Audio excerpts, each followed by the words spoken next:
సనాతన ధర్మం అంటూ పవర్ స్టార్ పవన్ కళ్యాణ్ మాట్లాడే మాటలు చాలా మందికి నచ్చడం లేదు. ముఖ్యంగా కొంతమంది రాజకీయ నాయకులు పవన్ కళ్యాణ్ పై సనాతన ధర్మం పేరు తీస్తూ సంచలన వ్యాఖ్యలు చేస్తూ ఉన్నారు. ఇందులో భాగంగానే CPI Narayana power star Pawan Kalyan పెళ్లిళ్లపై ఆయన సనాతన ధర్మం గురించి మాట్లాడే మాటలపై సంచలన వ్యాఖ్యలు చేశారు. అయితే ఈ ఇష్యూలోకి పవన్ కళ్యాణ్ భార్యను కూడా లాగడంతో ఇది కాస్త రచ్చకు దారితీసింది. సిపిఐ నారాయణ పవన్ కళ్యాణ్ గురించి మాట్లాడుతూ సనాతన ధర్మం అంటూ పట్టుకు తిరిగే పవన్ కళ్యాణ్ 3 పెళ్లిళ్లు చేసుకోవడం సనాతన ధర్మంలో ఉందా?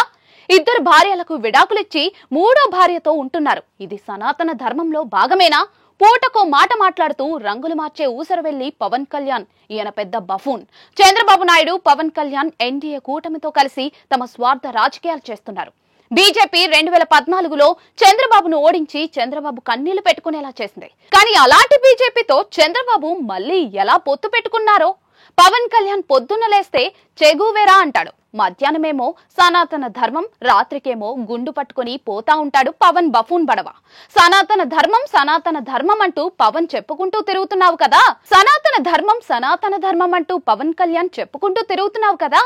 సనాతన ధర్మం ప్రకారం నువ్వు చస్తే నీ భార్య కూడా నీతో కలిసి మంటల్లో తగలబడుతుందా? నువ్వు చస్తే నీ భార్య నీ చితిలో కలుస్తుందా అని నువ్వు గ్యారెంటీ ఇవ్వగలవా?